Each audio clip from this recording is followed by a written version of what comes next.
most commonly seen in our country from patients belonging to the south of India. It is probably because of the dark skin that they have increased melatonin levels in the skin, which hampers vitamin D absorption. And nowadays, a lot of articles, a lot of studies have showed vitamin D to be associated with PCOD. And a long-term complication of PCOD, as many of you would be knowing, is diabetes, gestational diabetes and over diabetes later on in life. So another thing is their diet. It is very high in rice, potato, which is again all high GI foods. While to the people from the north of India, they eat more of wheat-based products, which are not having such a high GI index.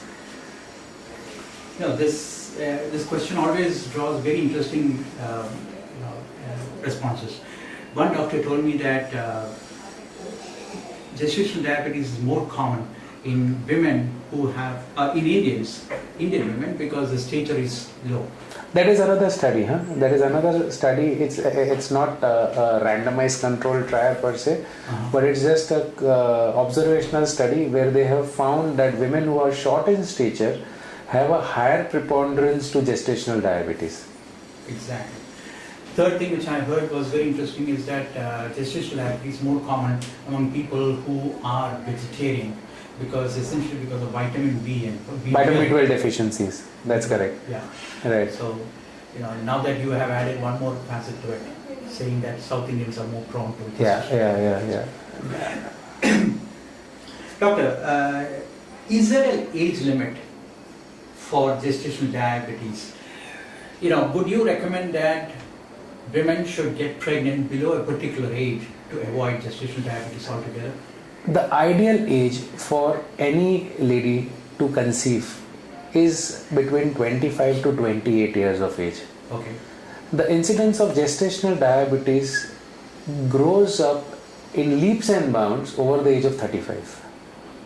That is probably due to insulin resistance that develops over the age of 35, that there is increased incidence of gestational diabetes. Doctor, what about obesity after pregnancy? Will that also increase the chances of diabetes in the forthcoming? Absolutely. There's a very fascinating study that has been there, which says that if the lady manages to lose her weight, her chance of being an over diabetes after her pregnancy goes down by half. If she continues to remain overweight or she piles on weight after the index pregnancy, that is when she was diagnosed as gestational diabetes, her chance of becoming an over diabetes goes up by almost 50%. So a gestational diabetic lady after the delivery should get her sugar monitored on a routine basis for almost 12 weeks, that is 3 to 4 months after a delivery. She should strive to lose whatever weight she has gained in the pregnancy. My wife put on 20 kilos during pregnancy. Today she has got her pre-pregnancy weight. She was 55, she had gone to almost 70, 72. Oh. And she's down to 55 again. So it's okay. Another thing, these ladies have a misconception. मेरा तो scissor हुआ है, इससे मेरा वजन बहुत ज़्यादा है. What about that? It's all here. So many of our women who have myth, actually. It's a myth. My wife has a first normal delivery, second cesarean. After both the pregnancy, she's back to 55, 56. Okay. So it is all humbug. It's just that methi ka laddu, the ghee loaded laddus, the sweets, lack of exercise or no exercise, no abdominal toning, no walking.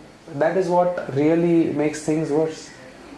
And after 3 months they start working, so then exercise out of the question. Doctor, when it comes to extremely obese women who are in the process of having pregnancy, would bariatric actually help? Will it make it more complicated? What would be the bariatric? Because we get often emails from husbands asking about, extremely obese wife.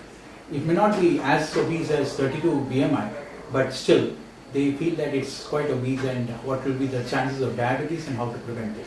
See, as comes to bariatric surgery, there are very clear guidelines. if you see the guidelines, the patient should ideally be obese or morbidly obese to undergo bariatric surgery. A overweight person should ideally not undergo bariatric surgery. There have been so many reports in newspapers and in internet and on the media that gestational diabetes or type 2 diabetes almost goes away with a bariatric surgery. See, the idea is that it is stapling the stomach. So the diet is going down. The food intake is going down, that is what is causing the weight loss. But there is a lot of nutrition loss also because we Absolutely, there is so much of electrolyte imbalance after a bariatric surgery. Now I'll tell you a fascinating thing. My patients who are planning to become pregnant, I do not start treatment for them until they have lost at least 5 to 10% of their body weights. I tell them to go to a dietitian, to follow a diet program, exercise regularly, and almost majority of these women are able to lose weight and they become pregnant on their own. With obesity, there is a very high chance of infertility because of PCOD, because of hyperandrogenism, because of hyperinsulinemia. So these patients have infertility as well as recurrent pregnancy losses, abortions, spontaneous abortions. even miscarriages also. Absolutely. And a long-term risk of IUGRs, intrauterine growth restrictions, intrauterine growth retardations, babies not growing properly, in especially uncontrolled diabetes. Doctor, now when it comes to the effects, the problems of gestational diabetes on the child, what would that be in short term as well as in long term? In short term and long term complications, it can start right from intrauterine problems. A well controlled diabetic, generally we don't see much of problems, but a poorly controlled diabetic can have too much of glucose going from placenta to the child, which increases the insulin levels in the child, which increases the fat deposit in the child. What happens is a lot of fat is deposited in the upper part of the body, what we call classically as macrosomia. These children are around 4.2 kilos in weight.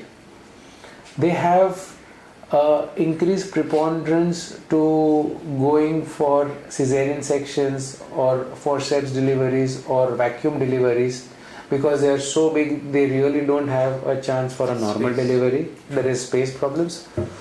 Then there are problems with shoulder dystocia, wherein the shoulder does not come out easily, so there can be a fracture of the arm bone, there can be damage to the brachial plexus, which can give a nerve loss for some period of time.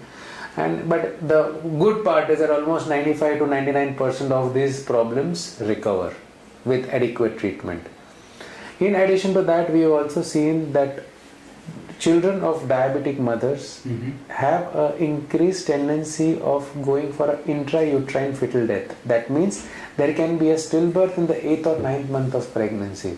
That is due to the fragility of third trimester. That is due to the fragility of the red blood cells, which gives clotting in the blood cells and the baby expires in utero. So that is one thing that is a real concern in a patient with gestational diabetes or an over-diabetic patient who is pregnant. Post-delivery, these children are classically hypoglycemic because of the high insulin levels before pregnancy. So sugar levels are very low. So all the problems associated with hypoglycemia, coma, including death, electrolyte imbalances, everything can happen. They have a higher tendency of developing jaundice, higher tendency of developing respiratory distress syndromes, as well as higher... That is just after the birth. Just after the birth. And there are higher chances of the child landing up in a neonatal intensive care unit, NICU, with electrolyte imbalances. The child requires sugar monitoring on an hourly basis after delivery to ensure that the baby does not go into hypoglycemia, which is a very serious thing. Baby might require an IV glucose drip with regular monitoring. These are the short-term complications. But those are treatable, isn't it? All this is treatable. Thing is, the patient should deliver in a setup where all these facilities are available. Sure. You should have ideally a pediatrician present at the time of delivery Okay. who can take care of any uneventuality. Still, the sad part in our country is majority of the normal deliveries are not attended by a pediatrician. Yeah. So these are the candidates where you require a pediatrician to attend a normal delivery and to take care of any problems on an emergency basis. So these are all short-term problems, but of course they are 100% treatable. We have sent a lot of mothers with diabetes and gestational diabetes home with nice healthy babies. The long-term complications are that because of increased fat gain right from in utero, inside the abdomen of the mother, these children can classically be overweight, obese and have a higher tendency to developing diabetes in the type 2 diabetes in the later life. But is that the only complication that is could be there, or it could be anything else also? Long term, these are the basic complications. Okay. Doctor, now can you tell us about what kind of counseling is required for caretakers in case of gestational diabetes? The husbands, the boyfriends, the parents, in-laws, what kind of... Excellent question. In our society... Because we get a lot of mails from that. Absolutely. In our society, a pregnant woman has to be loaded with food. Because she has to be healthy. Eating for two people. Eating for two people. So what we have to advise them is to increase the protein intake, limit the intake of fats, limit the intake of high glycemic carbohydrates. Okay. Secondly, tell them to space out the meals in the day, to eat every 2 to 3 hourly. If possible, to split the breakfast into two, because that is the time when the insulin resistance is at the most. Thirdly, to restrict calories to 2000 to 2500 kilocalories a day. Last but not the least, almost half an hour to 45 minutes of aerobic exercises, walking, swimming also, if it is possible for her, throughout 9 months of pregnancy. 9 months of pregnancy? Yes, walking. Nice. They can go for a walk if there is no problem. If it's an uneventful pregnancy, no other complications, regular walking is absolutely fine. Okay. Doctor, in what event would you as a gynecologist recommend abortion for GDM? For GDM, if a person is well controlled, I would not advise abortion. I would only advise abortion Which for must be a normal thing, isn't it? GDM in most pregnancies? GDM is not that common. Only the data says almost 10% of the patients can be gestational diabetes, but in my clinical practice I have not seen it more than 3 to 5%. Sure? Yeah. Okay. Thankfully, people are now getting aware about it. Women are looking after their health. They are trying to get into shape. Sure. They're trying to lose weight before pregnancies. With counseling, with internet, we have a lot of these young girls who are polycystic ovarian disease girls who have been going to their gynecologists or general practitioners who have advised them weight losses, which has helped us to get all these things under control.